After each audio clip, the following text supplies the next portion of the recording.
Linda Sohl-Ellison grew up in a suburb of Cleveland called Richmond Heights. She had an older brother and a sister, Ken and Janine, and a younger brother, Jim. Her dad was a professional mechanical engineer, draftsman, and also a landscaper. Her mom was an expert seamstress, gardener, and most importantly, a dedicated mom to the family. Her dad not only had a varied education, but was also very industrious. He went from bank to bank until he could get a loan, then bought lumber and built their entire home on an undeveloped area. The family was very tight and helped out. They worked as a team, with even the youngest kids helping to paint their home. It was through this upbringing that Linda developed a fantastic work ethic and understanding of teamwork that carried through to all of her later life, with schoolwork, dancing, and with teaching. She was fortunate in having great role models in her parents. Her parents never pushed her into dance. Linda recalls the times when her older siblings were taking piano lessons. She remembers waiting in the car in front of what she thought was a very creepy haunted house. When given the choice, she definitely chose dance over taking piano lessons in the scary house. Her sister Janine was 3 years older and taking ballet. Linda felt that she had waited long enough and made a request saying, "It's my turn now." So she started dancing at 6 years old. Her first teacher was Miss Charlotte Teller in Mayfield Heights, Ohio. She took ballet and jazz, and at 14 started taking tap dancing. At 16, she started assisting with teaching tap, and at 17, she began her own classes teaching the younger students. Charlotte was Linda's only teacher all the way up to college. She auditioned at Ohio University and received a scholarship in dance to study with Gladys Balin. Gladys was a dancer with Alvin Nicolai and Murray Lewis. She also studied modern dance with Marcia Sakamoto. She was a double major in dance and graphic design. At Ohio, she started her own studio as a student in the National Guard Armory.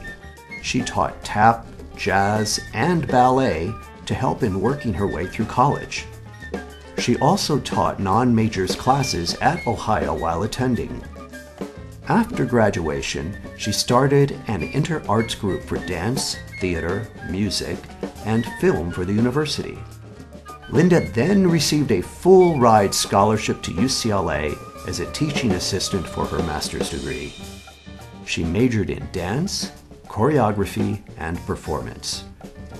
While at UCLA, she also took animation film classes. She had considered being a painting major. It was not long before Linda went full speed into professional performing. She worked with the Elizabeth Keene Dance Company in New York City.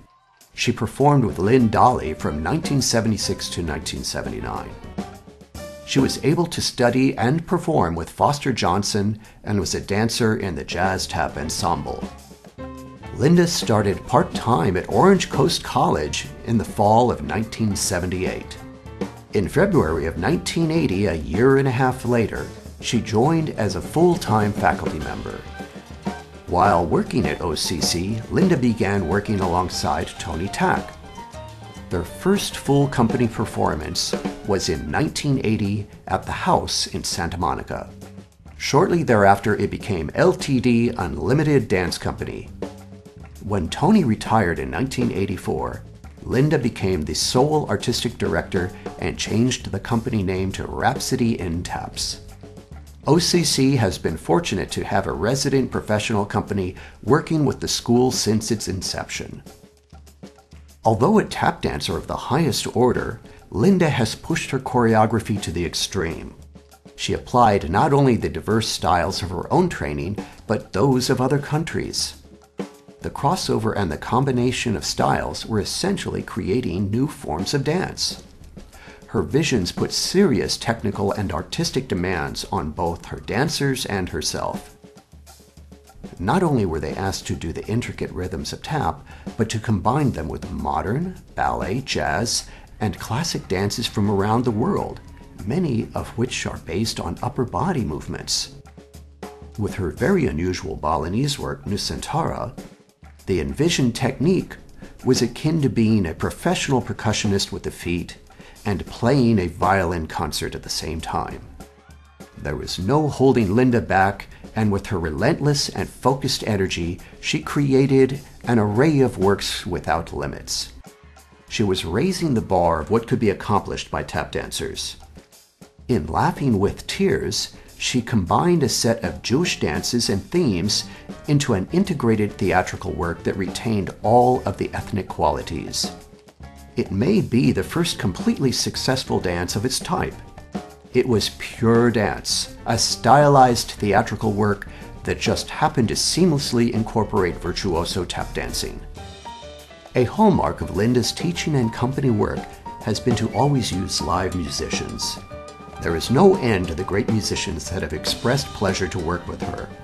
With Linda, they are direct collaborators, not just accompanists. She stresses the extreme bond between both musicians and dancers. She sees herself and her dancers as musicians themselves. She in fact calls on them to perform on all manner of instruments in much of her choreography. This is no more evident than in Chuggarum, where all the music is by the dancers playing various percussive instruments while tapping in elaborate rhythms and patterns.